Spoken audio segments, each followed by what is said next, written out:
సామాజిక అస్త్రం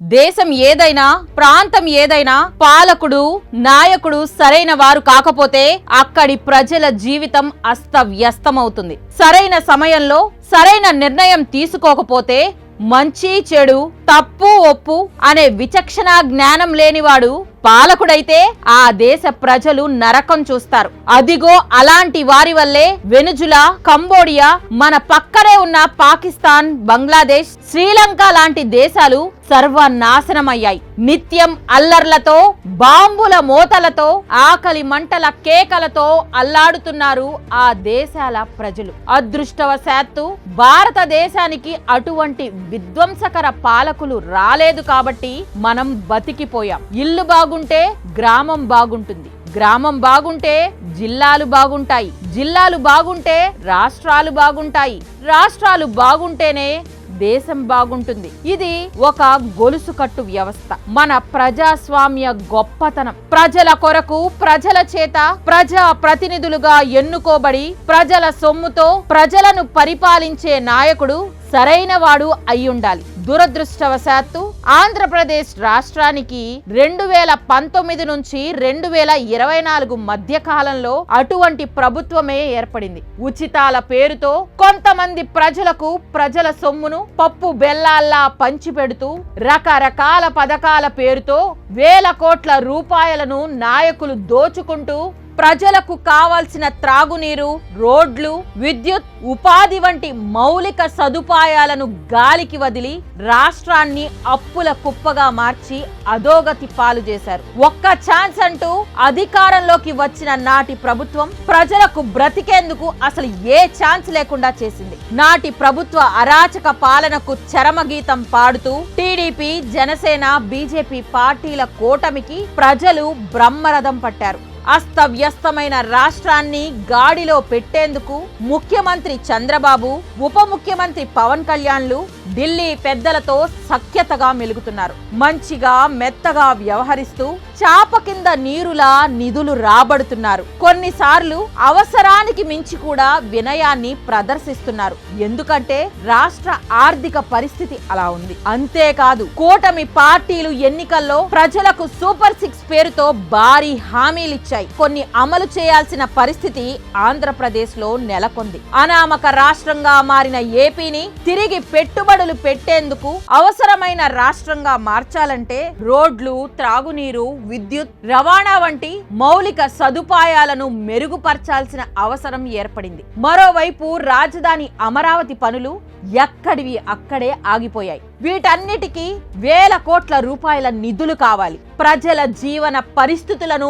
మెరుగుపరచాలి. అటువంటి సమయంలోనే కురుక్షేత్ర యుద్ధంలో అర్జునుడికి కృష్ణుడు తోడైనట్లుగా ముఖ్యమంత్రి చంద్రబాబుకు ఉప ముఖ్యమంత్రి పవన్ కళ్యాణ్ తోడయ్యారు. చంద్రబాబు అనుభవానికి ఆచితూచి నిర్ణయాలు తీసుకునే పవన్ తోడయ్యారు. గడిచిన 17 నెలల కూటమి పాలనలో రాష్ట్రం తిరిగి పుంజుకుంది. పెట్టుబడులు పెట్టేందుకు పారిశ్రామికవేత్తలు కూడా ముందుకు వస్తున్నారు. 2014 మార్చి 14న పుట్టిన జనసేన పార్టీ ఒక్కడితో మొదలయ్యింది. జనసేన పార్టీ అధినేత పవన్ కళ్యాణ్ అన్నయ్య అయిన చిరంజీవి ప్రజారాజ్యం పార్టీ పెట్టి కొంతకాలం తర్వాత కాంగ్రెస్ లో కలిపేయడంతో ఆ అనుమానపు నీడలు జనసేన పార్టీ మీద పడ్డాయి. అయితే ఎవరు ఏమనుకున్నా, ఎంతగా అవమానించినా, మరెంతగా చిన్న చూపు చూసినా సుదీర్ఘ రాజకీయాలు చెయ్యడానికి, జన్మభూమి రుణం తీర్చుకోవడానికి, సినిమాల్లో తనను ఆదరించి అభిమానించిన ప్రజలకు మెరుగైన సేవలు అందించాలన్న దృఢ సంకల్పంతో ముందుకెళతానన్న పవన్ అదే మాట మీద ఇప్పటికీ నిలబడటం నేటి నాయకులలో కనిపించని విలక్షణమైన వ్యక్తిత్వం. పార్టీ పెట్టిన తొలినాళ్లలో పోటీకి దిగకుండా టీడీపీ, బీజేపీ పార్టీలకు మద్దతునిచ్చి వారి విజయం కోసం రాష్ట్రమంతా తిరిగి ప్రచారం చేశారు పవన్ కళ్యాణ్. తిరిగి 2019లో వచ్చిన ఎన్నికల్లో టీడీపీ, బీజేపీ పార్టీలతో విభేదించి పోటీకి దిగిన జనసేన పార్టీ ఒక్క రాజోలు నియోజకవర్గంలో మాత్రమే గెలుపొందింది. పోటీ చేసిన 2 చోట్ల పవన్ ఓడిపోయారు. 10 ఏళ్లు రాజకీయాలలో ఉండి సినిమాల్లో కోట్లాది రూపాయల ఆదాయాన్ని వదులుకొని అనేక మంది నాయకుల విమర్శల దాడికి గురైనప్పటికీ పవన్ నిరాశ చెందలేదు. తనను గెలిపించని ప్రజలను తోలనాడలేదు.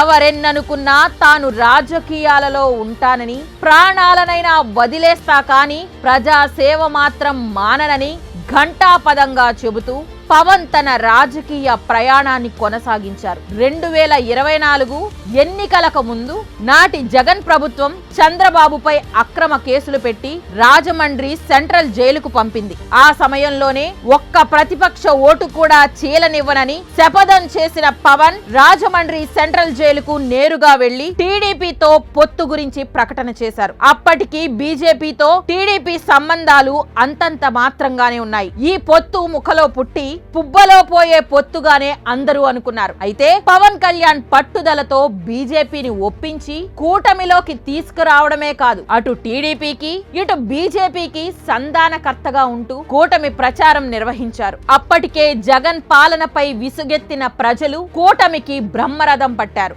జగన్ ను కేవలం 11 సీట్లకే పరిమితం చేశారు. 2024 జూన్ నెలలో కూటమి కొలువుదీరింది. అధికారంలోకి వచ్చే వరకు అనేక రకాల హామీలు గుప్పిస్తూ కొండ మీద కోతినైనా తీసుకువస్తానని మాటిస్తూ అధికారంలోకి వచ్చాక అన్నీ మర్చిపోయి కేవలం స్వార్థమే పరమావధిగా బ్రతికే నాయకులున్న నేటి రాజకీయాలలో పవన్ కళ్యాణ్ తనదైన పంతా కొనసాగించారు. చెయ్యలేనివి, చేతకానివి ప్రజలకు హామీలుగా ఇవ్వకుండా ప్రజల కష్ట నష్టాలను తెలుసుకొని ప్రాధాన్యత క్రమంలో పనులు పూర్తి చేస్తున్నారు. ప్రకృతిపై ప్రేమతో అటవీ పర్యావరణ శాఖలను తీసుకున్న పవన్ కళ్యాణ్ దశాబ్దాల తరబడి సరైన రోడ్డు లేకుండా రోగాలు వస్తే వాగులు వంకలు దాటుతూ కొన ఊపిరితో కొట్టుమిట్టాడే గిరిజన ప్రాంతాల అభివృద్ధిపై దృష్టి పెట్టారు. ఎన్నడూ కరెంటు అంటే ఏంటో తెలియని గిరిజనులకు కరెంటు తెప్పించారు. వారి తండాలకు గ్రామాలకు రోడ్లు వేయించి మెరుగైన రవాణా సదుపాయాన్ని కల్పించారు. ఎవరైనా వస్తే సమస్య ఏదైనా చెబితే వెంటనే స్పందించరన్న అపవాదు పవన్ పై ఉంది. అయితే అది బాధ్యతారాహిత్యం కాదు, ఆ సమస్య పరిష్కారానికి ఉన్న అడ్డంకుల్ని తొలగించడానికి పట్టే సమయమే పవన్ మౌనానికి కారణం. సమస్యపై స్పందించినట్లు కనబడుతున్నా అంతర్గతంగా పవన్ మరియు ఆయన టీం పనిచేస్తూనే ఉంటారు. సమస్య పరిష్కారానికి కృషి చేస్తూనే ఉంటారు. సాధ్యాలను గమనించకుండా పవన్ తొందరపడి మాట ఇవ్వడు. ఇస్తే పరిష్కారం అయ్యే వరకు వదిలిపెట్టడు అనే నమ్మకాన్ని అయితే మాత్రం జనసేనాని ప్రజల్లో సంపాదించాడు. ఒకవేళ సమస్య పరిష్కారానికి సమయం పట్టేదైతే ఆ విషయాన్ని బాధితులకు వివరంగా చెప్పి పరిష్కారం చెయ్యటానికి ఎదురయ్యే సాధక బాధలు చెప్పి వారిని ఒప్పించి సమస్య పరిష్కరించడం పవన్ కున్న మరో ప్రత్యేకత అని చెప్పాలి. జనసేన పార్టీ వారిని కూటమిలోని కొంతమంది దుందుడుకు ఎమ్మెల్యేలు అప్పుడప్పుడు అక్కడక్కడ చిన్నబుచ్చే మాటలన్నా సమన్వయము కోల్పోకుండా తాను సంయమనంగా ఉంటూ సహచరులను కూడా అదుపులో పెట్టడం జనసేనానికి ఉన్న మరో ప్రత్యేకత. తాజాగా కోనసీమ జిల్లా రాజోలు నియోజకవర్గ ప్రాంతంలోని రైతులు సముద్రపు నీటి వల్ల లక్షల సంఖ్యలో తమ కొబ్బరి చెట్లను కోల్పోవడం, సముద్రపు నీటి వల్ల అనేక గ్రామాలు చౌడు భూములుగా మారడంపై నంబర్1 న్యూస్ ప్రత్యేక లైవ్ కథనాలను ప్రసారం చేయగా స్పందించిన పవన్ కళ్యాణ్ ముంపు ప్రాంత రైతులను ఈ నెల 17న స్వయంగా కలిసి వారి సమస్యను పరిష్కరిస్తానని మాటిచ్చారు. తమ పార్టీ అధికారంలో ఉన్న నియోజకవర్గంలో జరుగుతున్న తప్పును, నిర్లక్ష్యాన్ని చూపించిన మీడియాపై సహజంగా ఏ రాజకీయ నాయకుడికైనా కోపం పెంచుకుంటారు. కానీ జనసేనాని మాత్రం సమస్య తన దృష్టికి తీసుకువచ్చినందుకు మీడియాను అభినందిస్తూ ఆ సమస్య పరిష్కారానికి కృషి చేయడం పవన్ లోని రాజకీయ పరిణితికి నిదర్శనంగా ప్రజలు చెబుతున్నారు. తాజాగా పిఠాపురం నియోజకవర్గంలోని మత్స్యకారులతో సభ నిర్వహించిన పవన్ 100 రోజుల్లో ఉప్పాడ తీర ప్రాంత పారిశ్రామిక కాలుష్యాన్ని రూపుమాపుతానని మాటిచ్చారు. అలాగే కోతకు గురవుతున్న ఉప్పాడ తీర ప్రాంతానికి 300 కోట్ల వ్యయంతో రక్షణ గోడ కూడా నిర్మిస్తానని వారికి హామీ ఇచ్చారు. అందరిలాగా చెయ్యలేనివి చేస్తానని మాటిచ్చి చప్పట్లు కొట్టించుకొని వెళ్లిపోనని ఒక్కసారి హామీనిస్తే తీర్చే వరకు వదలనని చెప్పడం అక్కడి ప్రజలకు కొండంత భరోసానిచ్చింది. మాటివ్వడం, మాట మీద నిలబడటం రాష్ట్ర ఆర్థిక పరిస్థితి బాగోలేకున్నా ప్రాధాన్యత క్రమంలో సమస్యలను పరిష్కరించుకుంటూ పోవడం చెప్పుకునేంత తేలిక కాదు.